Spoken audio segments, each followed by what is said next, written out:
എനിക്ക് പൊതുവെ ഗീ റൈസ് ഭയങ്കര ഇഷ്ടമാണ്. അപ്പോൾ ഞാൻ എപ്പോഴും ഉണ്ടാക്കുന്നത് ഗീ റൈസ് തന്നെയാണ്, എന്ത് പരിപാടി വന്നാലും. അപ്പോൾ ഇന്നിപ്പോൾ ഒരു വെറൈറ്റി ആയിട്ട് ഒരു ഗാർലിക് റൈസ് ഒന്ന് ട്രൈ ചെയ്താലോ എന്നൊരു ആലോചന. ഞാൻ ആദ്യമായിട്ട് ട്രൈ ചെയ്യാണ്, അപ്പം നിങ്ങളും കൂടി വാ, നമുക്ക് ഒന്നിച്ച് ട്രൈ ചെയ്യാം.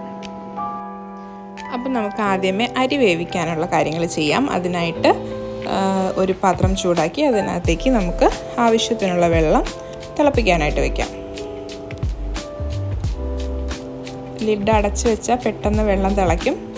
അപ്പോൾ നമ്മുടെ വെള്ളം നന്നായിട്ട് തിളച്ച് വന്നിട്ടുണ്ട്. ഇനി നമ്മൾ നേരത്തെ കഴുകി വൃത്തിയാക്കി വെച്ചിട്ടുള്ള അരി നമുക്ക് ആഡ് ചെയ്യാം.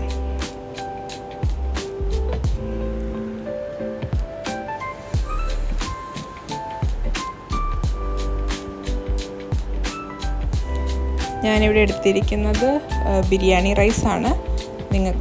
നിങ്ങൾക്ക് ഇഷ്ടമുള്ള റൈസ് യൂസ് ചെയ്യാം കേട്ടോ.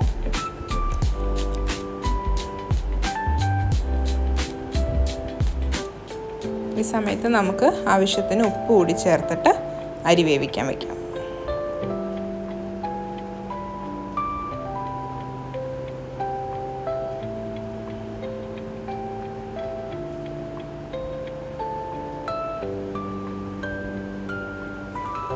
അരി വേവുന്ന ഗ്യാപ്പിൽ ഞാനൊരു ചിക്കൻ തവ ഫ്രൈ ഉണ്ടാക്കുന്നുണ്ട്. അതിൻ്റെ റെസിപ്പി കൂടി ഞാൻ വഴിയെ ഇടാം കേട്ടോ. ഇപ്പം അരി നന്നായിട്ട് വെന്ത് വന്നിട്ടുണ്ട്. ഇനി നമുക്കിത് നോർമൽ രീതിയിൽ ഊറ്റിയെടുക്കാം.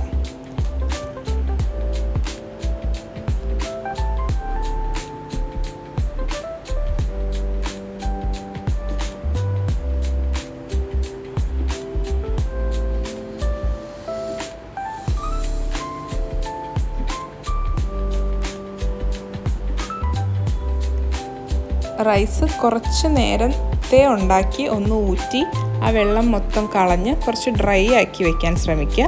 ഇല്ലെങ്കിൽ നമ്മളിതിനി സോട്ട് ചെയ്യുന്ന സമയത്ത് ഒട്ടിപ്പിടിക്കാൻ സാധ്യതയുണ്ട്.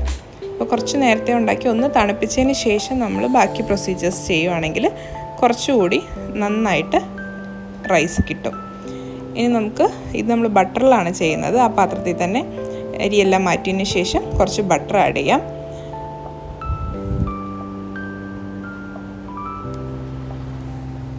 ബട്ടർ നന്നായി ചൂടായി വന്നിട്ടുണ്ട്. ഇപ്പം നമുക്ക് ചോപ്പ് ചെയ്ത് വെച്ചേക്കുന്ന ഗാർലിക് ആഡ് ചെയ്യാം.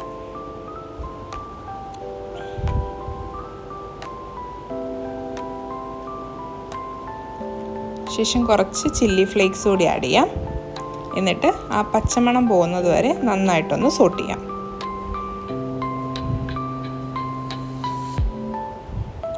ശേഷം നമ്മൾ നേരത്തെ വേവിച്ച് വെച്ചിട്ടുള്ള റൈസ് നമുക്കിതിനകത്തോട്ട് ചേർക്കാം.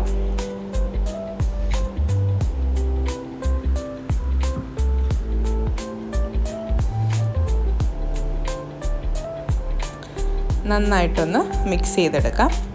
അരി ഭയങ്കരമായിട്ട് ഉടഞ്ഞു പോവാത്ത രീതിയിൽ പതുക്കെ മിക്സ് ചെയ്തെടുത്താൽ മതി. ശേഷം കുറച്ച് കുരുമുളക് പൊടി കൂടി ആഡ് ചെയ്യുന്നുണ്ട്. ക്രഷ് ചെയ്ത കുരുമുളകാണ്. എന്നിട്ട് നന്നായിട്ടൊന്ന് മിക്സ് ചെയ്തെടുക്കാം. നമ്മുടെ ഗാർലിക് റൈസ് റെഡി ആയിട്ടുണ്ട്. നേരത്തെ പ്രിപ്പയർ ചെയ്ത് വെച്ചേക്കുന്ന ചിക്കൻ തവ ഫ്രൈഡ് കൂടിയാണ് ഇത് സേവ് ചെയ്തേക്കുന്നത്. അതിൻ്റെ റെസിപ്പി കൂടെ ഞാൻ വഴി അപ്ലോഡ് ചെയ്യാം കേട്ടോ. അപ്പോൾ അടുത്തൊരു വീഡിയോ കാണാവേ. ബായ്. എല്ലാവരും ഒന്ന് ട്രൈ ചെയ്ത് നോക്കൂ കേട്ടോ.